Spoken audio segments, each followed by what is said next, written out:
Welcome back, everyone, to the Slow Flowers podcast. We're here for the third day of Slow Flowers podcast live at the Northwest Flower and Garden Festival, which has been so fun. And the live part is the live audience.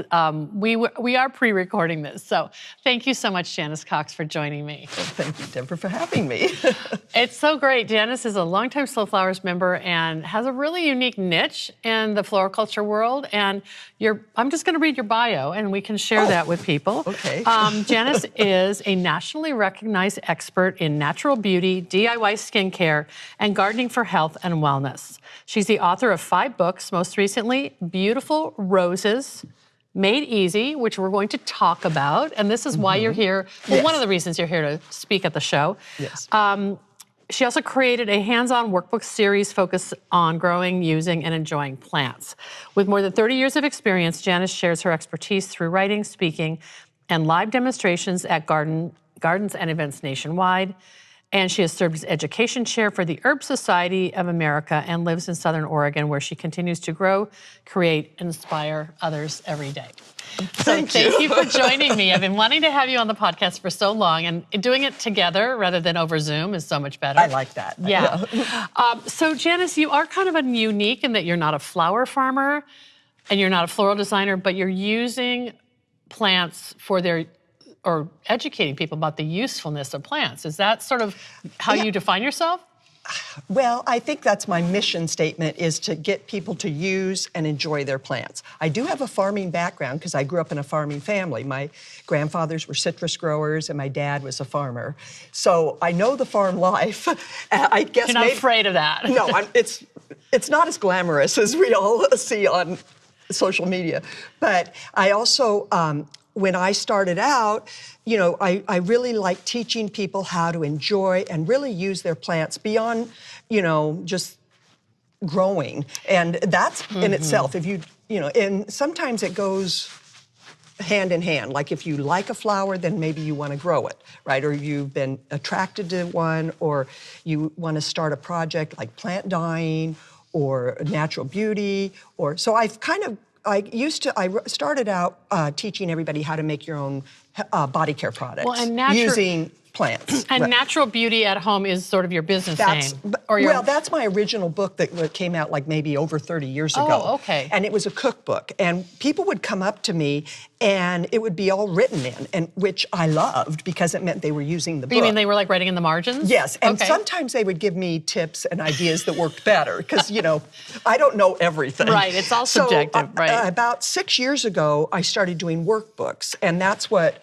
Beautiful Roses is. It's a workbook style where you we'll dive into this a little bit. Where you can write in the book. Okay, and these series are all published by Ogden Books? Yes, my publisher is the same one that does Mother Earth News Magazine, Ogden Publications, in Topeka, Kansas. What a connection. Yes. So how did that happen? Did they just ask you to do a workbook for them, or did you have the idea based on all your speaking? I think it kind of just, like everything, it just kind of grew, Yeah. right? So I spoke at a lot of their live in-person fairs and events.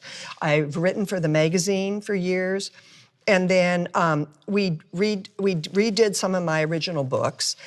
But again, people were writing in them. So I said... People write in my books. I think that's really a compliment. You're right. It was nice. So I said, we've got to do kind of like an interactive book, a workbook. And the first one we did 6 years ago was on loofah. And so then I left, it's not an original idea. There's always been books where have note pages in the back. But at the end of each section, we would have a section where you could write down. So everything was in one place, like where you got your seeds or what happened, what you did right, what you did wrong. And it just really worked. So then I went on and did it with other plants, and roses is one. When I pick a plant, it has to be kind of a multi-use plant because that you can grow, but also you can cook with, you can craft with, you can use for health and for wellness. Yeah. So if it meets that criteria, it can be a workbook. Well, let's talk about some of the categories in here. I mean, Yes. the reason I'm so fascinated with this is that I think we're seeing through the Slow Flowers, excitement of people connecting with flowers and plants, that florists and flower farmers, farmer florists, people who have a public audience when they add workshops, when they add these experiences, these one-offs, festivals or tours that have a takeaway and a lesson. There's so many things are accomplished. You know, their customers connect with them. Their customers maybe have more appreciation for buying local flowers, and it's sort of like something that anyone who is in our community could pick up your book and get a whole menu of ideas, and maybe just do a workshop with their students. And that's a lot. I know. That's why I love being a Slow Flowers member, because I'm not a flower farmer, but I do get, when I go to the summit or I read, your blogs or your book, I love your book, is you get ideas on how to use flowers in different ways. And even some of the ideas, I'm going to talk on plant dyeing.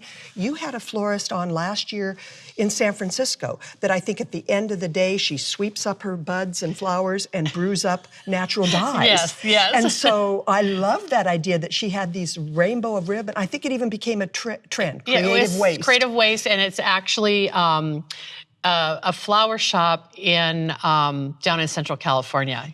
I'll think of the name of it. But see, and there's another flower farmer you had that does it extends drying the flowers or crafting with textile surface dyeing. You can do workshops. People like to do them in the field, but also in the winter when we don't have the bright growing flowers. Well, I love that you're telling people all the things they can do with roses. So tell us find a couple of the activities that you love. A few things jumped out at me, like the beauty products, but then also the cooking projects. Well, I'll do each section. So wellness. Roses are an age-old. Remember, my grandmother used rose water. Oh, right. Right. And so rose water, and that's a worldwide thing. It's still popular today. And it's easier to find than it used to be. I used to have to go to the liquor store because it was used in a lot of drinks, or go to a Persian market. Or now you can find it. So it's a is lot it just easier. The extraction of rose petals? Well, you can make your own rose water. It's not, and it really depends, out of your own garden roses, just make sure you haven't been spraying them. But the real high-end rose oil and rose water is distilled. Okay. And it's part of that process. So you're telling people... an easy home away, and if you want to boost up the scent, you can use a store-bought. So you can either make your own, or you can buy the distilled and get different kind of you kind of results. Can play around with the result. But you can make your own creams, lotions, bath products. Even potpourri has come back. It used to be a medieval thing to keep the house smelling great, and then it kind of took on a bad look with all those wood shavings. Well, potpourri's back. I'm here to tell you, potpourri's back. But without the wood? But without the wood shavings. I love it. I think I saw one, there was an idea where you go to the pet store and you get all the hamster shavings. Oh yeah, I wouldn't want that in my house. And you use it with essential oils. No, do not do that. But the potpourri is a lovely way to use fresh and dried flowers, and then add, like if you have a figurine or a special stone, or it's a nice gift in a garden thing. Then culinary, people love, roses are an edible flower. And now, some taste better than others. Like I know in my yard, I have a really sweet little yellow one that is nice. And then were you saying the petals or the edible part? Well, every part. The rose hips are the apple of the rose, or the fruit of the rose, right? So rose hips, the leaves actually are edible also, and the petals. But, I just always make sure not all roses taste. I have a pink one that is so beautiful, but it tastes like an artichoke when I cook with it. So you don't want that one. But you can make jams, jellies, cakes. Well, and there's tremendous, I'm sure there are. I know of people in Slow Flowers even that have saved buds and sell them as edible flowers. Right. And so edible flowers is a big trend, and it just elevates everything. Even I know at home, if I make my breakfast cereal and I put some rose petals on top, it's a good day. Janice, you are so inspiring. I love that. And then the last way is crafting. Okay. And this way is just a fun way to use your flowers, especially after you've enjoyed them in a beautiful bouquet. They might be wilting, but you could create a dye or a watercolor with them. You can, dye your fabrics because you don't care how they look. You're cooking them up. You can make beads. Rosaries came from beads made from like rose petals. rolled roses or Right, something. so Right, yeah. that is just in a slow cooker, and you just make kind of a paste, and you're making flower beads. You know what I like to, a lot of times we focus on the flower, and it's beautiful flower. I mean, just looking at rose, right? Rose is beautiful. But the canes, this is a great time of year to harvest your rose canes when you're pruning, and that's a really sturdy stick that you can use in your garden as a trellis. Oh, wow, Also, right. when they're green, I will wrap them around buckets and make wreath bases with them. Oh, my Wear goodness, gloves, yeah. but a lot of those runners, especially the ones that come all the way from the root up, don't have real strong thorns. So they're kind of pliable. You can wrap them around Just a wrap bucket them to around make like a... people do with willow. Oh, wow. Right? You can wrap that, and then you have wreath forms. I made, I don't know, when I did my pruning this year, I probably made about 12, 15 wreath forms that you can use year round. I love it. They're all cut up in my compost bin this year, but next year I'm going to try that. Yeah, the canes work well, and even in my talk, I'm going to show even you can make little paintbrushes using the little rose sticks and natural endings like little flower talking about buds. zero waste. Like you've found a purpose for all parts of the plant. Even if it's even fresh or dried. So I love that. I think that, and so, yeah, there's just all kinds of projects, old-fashioned ones. I mean, there's no new ideas, just improved upon ideas. Right. And so people have worked with nature and crafts.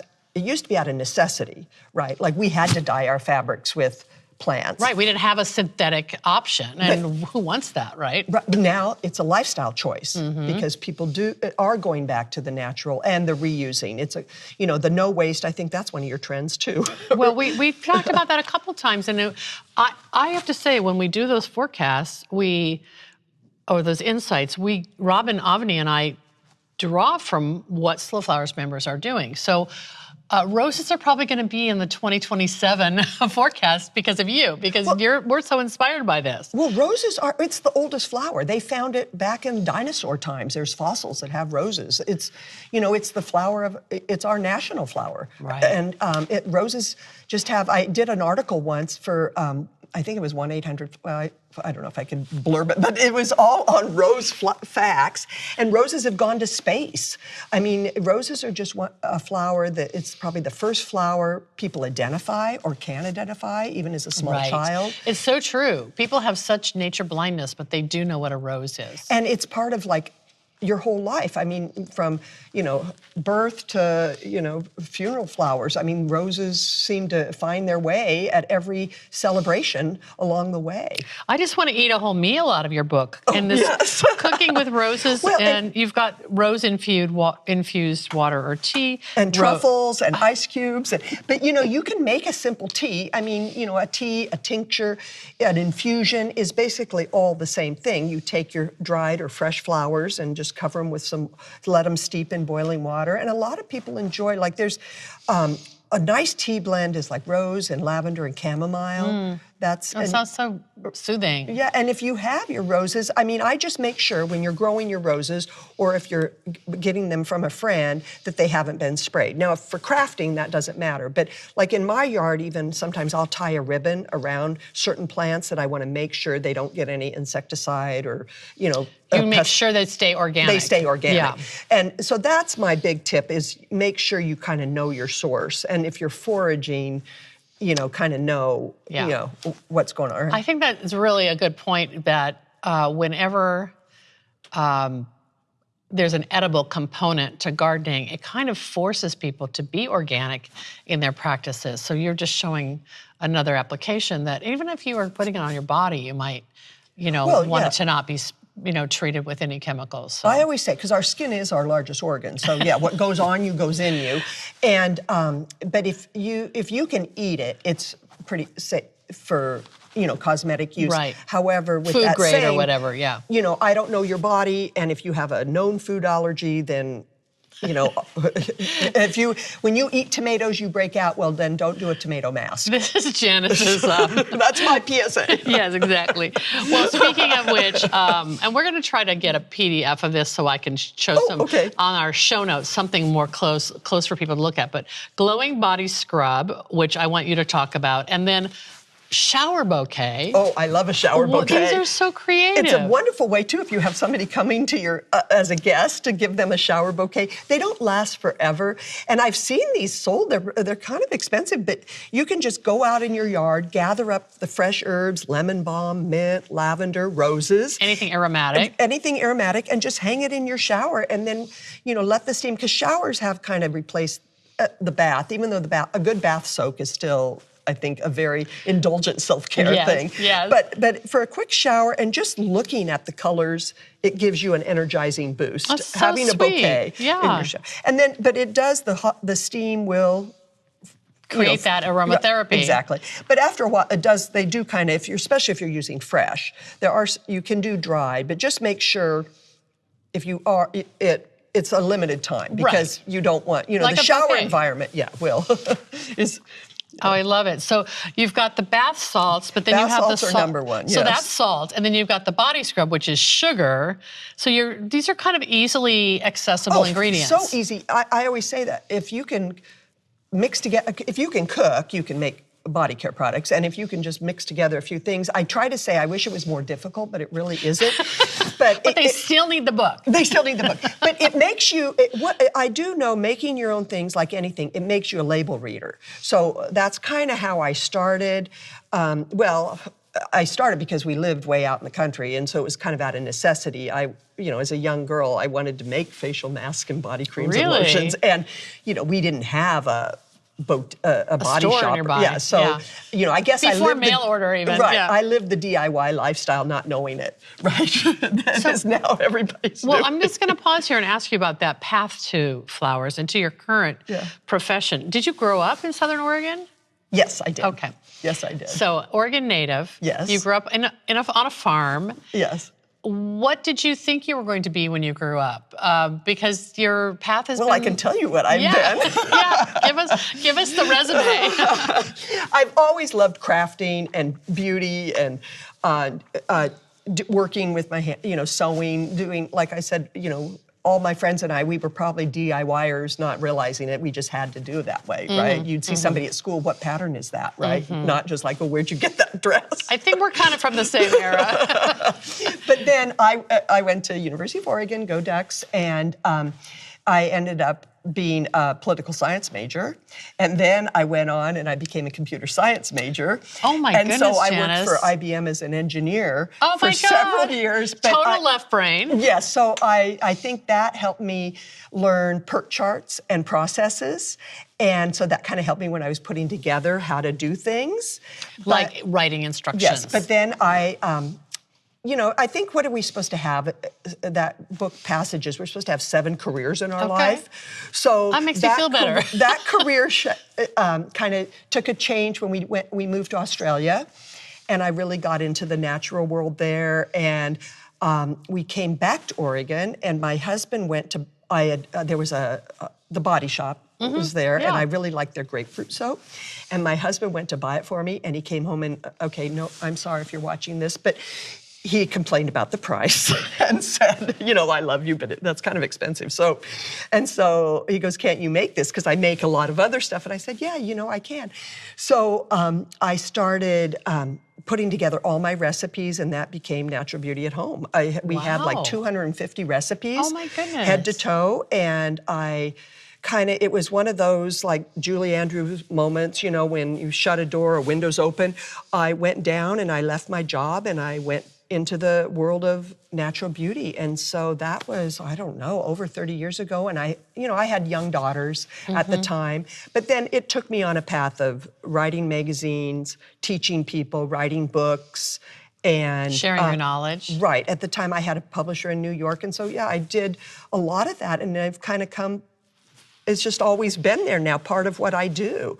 Well, it's sort of, you're right that it was always there. You were living that lifestyle. Yes. And then you were, drawn into doing it professionally, but now you're kind of must be a little bit amusing to look back and see all the people who think they're just discovering this sort of, drying or natural products. And, kind of there's a I don't know if cyclical amusing nature. or exciting. Yeah. Right? I love it. Like I just did a talk the other day on loofah, something that, I've been talking about for years. And there's people just now wanting to start growing loofah, and I'm giving them my seeds. And so it's kind of...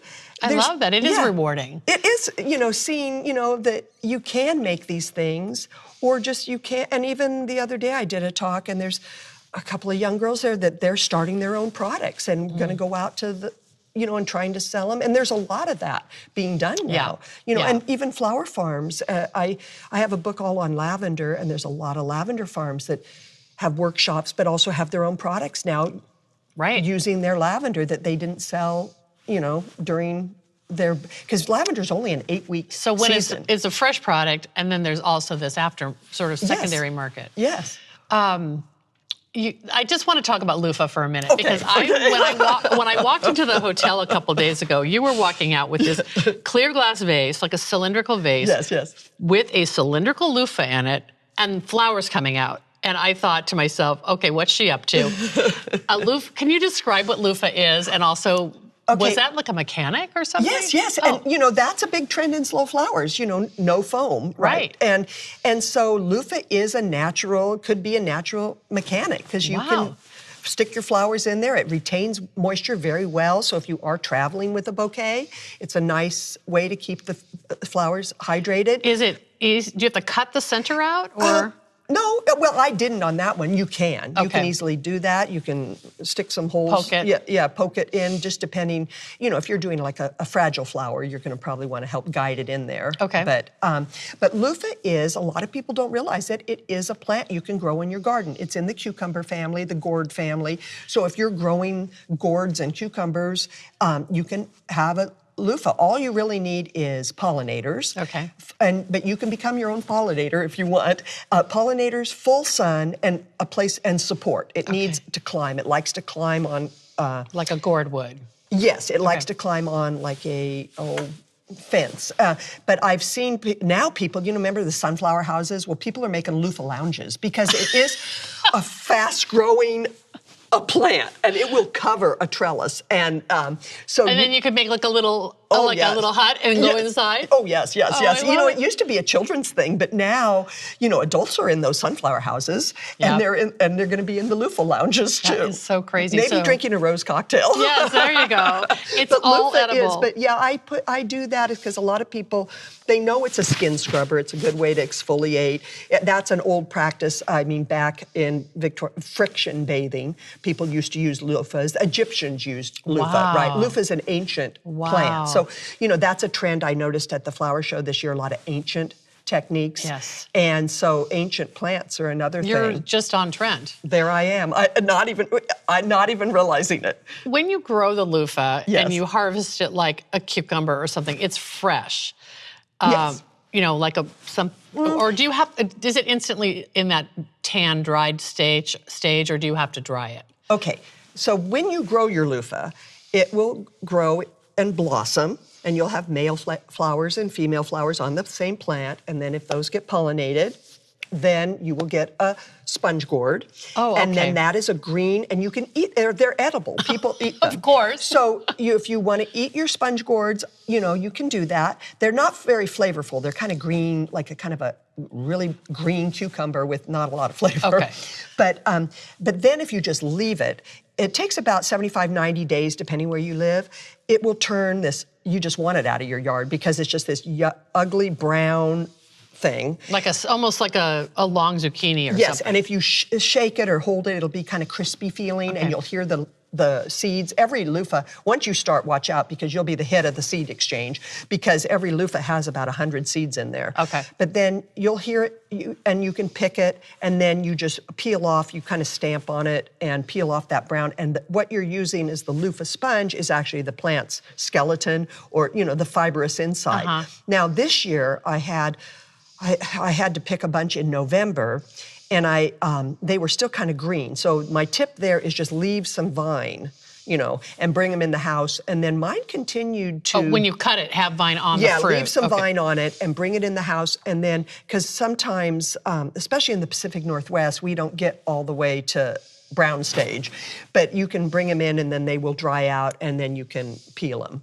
I saw one woman, there's a bunch of, loofah is a whole Facebook group and, a whole subculture. But there is a person that I think baked it and that looked like it worked out, but to accelerate the drying. Right, okay. but I just left mine and tried to ignore it. Gardening I'm not the most patient gardener, but it does kind of teach you to have some patience. Well, I have two more questions and then I'm going to open it up to audience questions. How big is your garden? And are you growing just for your own photo shoots and teaching, or do you sell flowers or loofah, or do you sell locally to other crafters? Mine's just a normal house garden. Okay. And so I grow for my own pleasure and my own photos and crafting ideas. And it's your own laboratory. And it kind of changes every year, right? Like I just saw a woman that did a whole border of marigolds and I just thought, so that's my kind of, I want to do this year. Okay, cool. And so, but no, I just have I do a lot of patio, I do a lot of containers on my back patio, on my deck. I have a lot of microclimates, I feel like, because there's things that do pretty well. I did one of those bucket gardens behind my garage, and it's still doing well because it's on concrete, full sun all day. And so, probably 5 degrees warmer. Right, and then I left snow. Yeah. Right, so it's kind of funny, but no, when I have lavender, I just kind of put things in. I'm not the... You're not a farmer. I'm not a farmer. You're a gardener. I'm a gardener, and I garden for myself. Yeah. So if you come over, you might... I am happy to show you all my plants, but it might not be... I don't know. I'll put a rose by... something probably it's not supposed to be next to. It makes me... I do a lot of experimenting. It makes me think of Ellen Spector Platt. I don't know if you ever knew Ellen. She's deceased now, but she was a garden writer.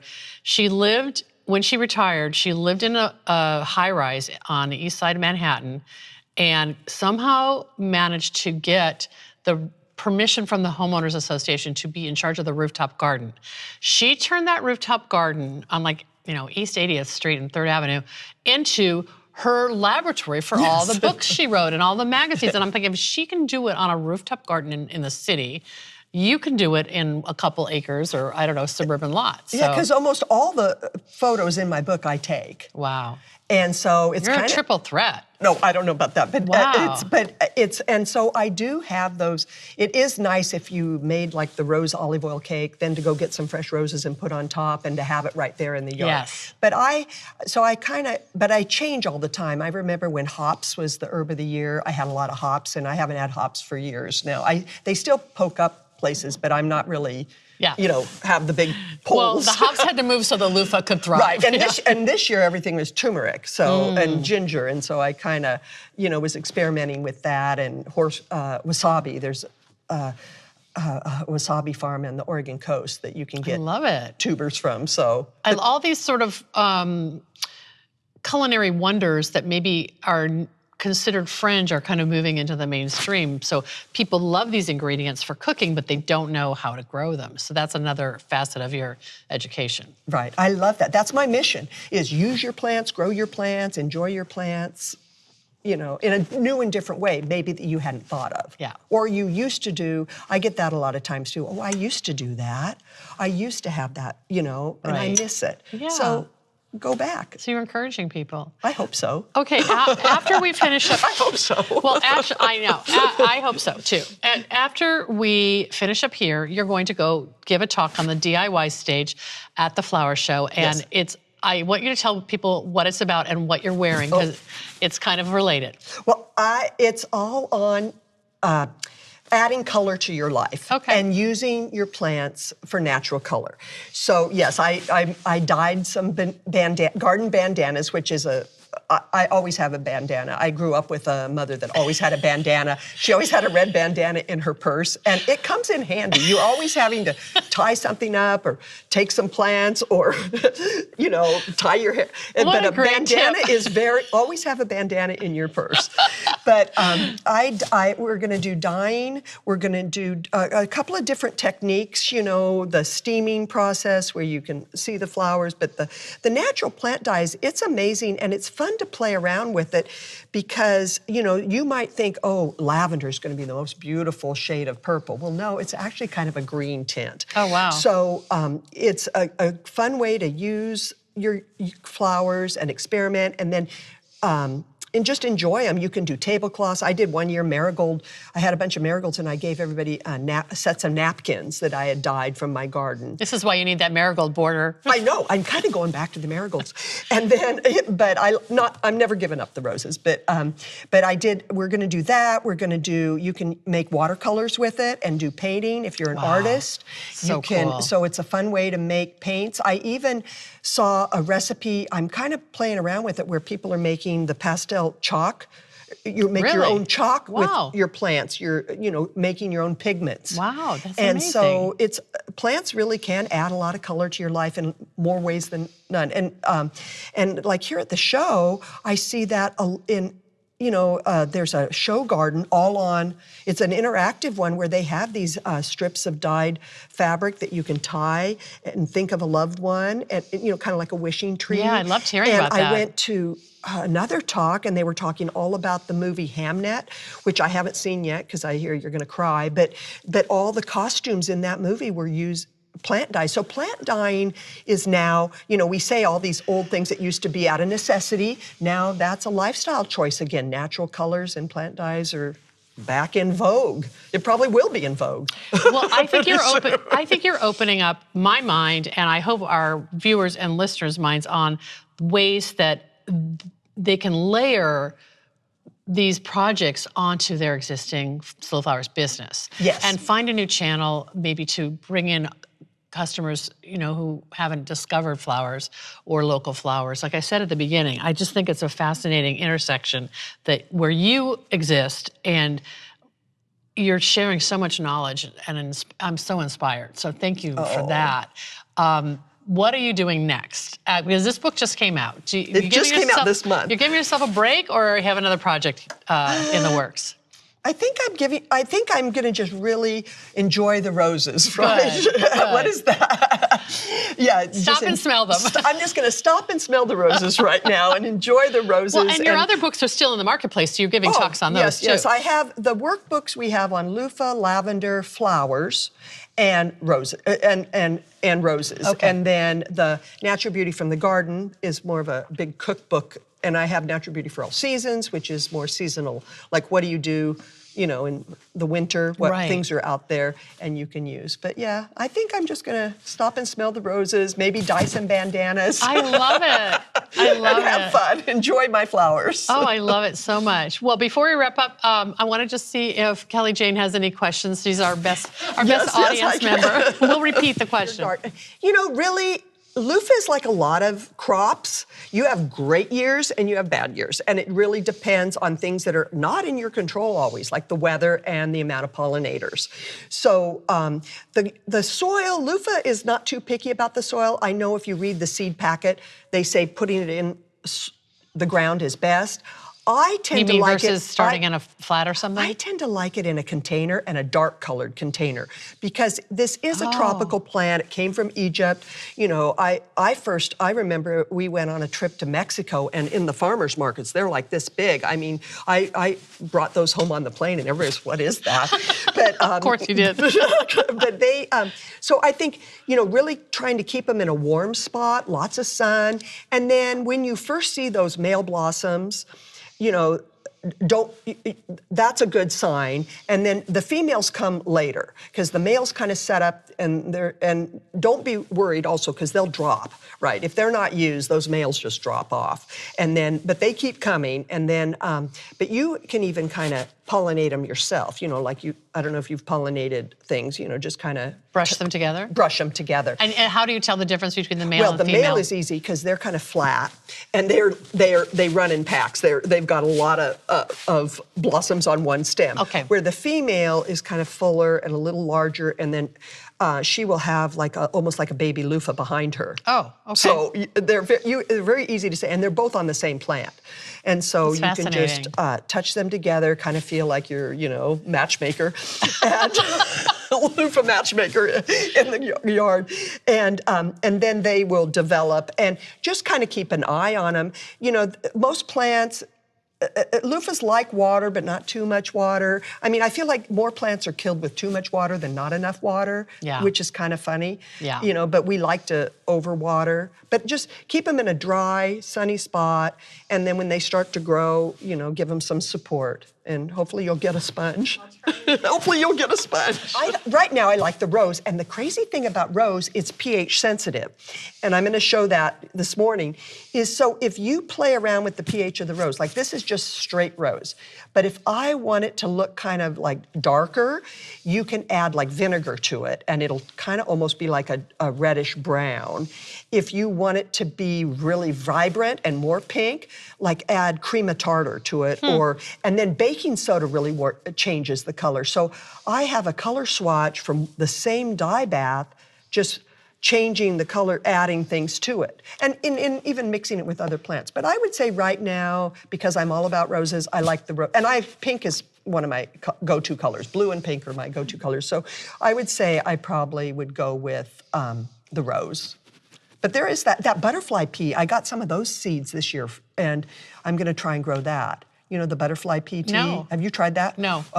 Oh my gosh, Deborah. Okay, how long's this? Is it from the flower or from Butterfly pea is a flower. It comes, I think, from Vietnam. Okay. But it's a little blue, because blue's a hard color in nature. Yes. And it is like, if you see all these mocktails and cocktails that are really bright blue in color, they're probably using butterfly pea tea. Okay. P is in PEA. Right. Okay. And so, but it's pH sensitive. So you put it in a glass, and you have this beautiful blue iced tea. If you add some lemon to it, it turns bright purple. So it's kind of a magic trick. Yeah, So you can love serve, that. I've served it at luncheons and stuff, have like a carafe of the blue tea with a side of lemon, and people just love that, you know, because you can kind of play with your tea. I mean, that's what you're doing. Flowers are just so fun to use. Yeah, you're showing people the magic of plants. Flowers are magic, yes. Oh, I love it. Well, I have been so inspired, and I love what your personal mission is, and you're constantly teaching people and bringing them into the world of flowers and plants. So thank you so much. I have adored talking with you, but I know you've got to go do your other Yes, talk, I do. so- I'm going to go dye some bandanas. Thank you so much, Janice. Thank you, Deborah. I appreciate it.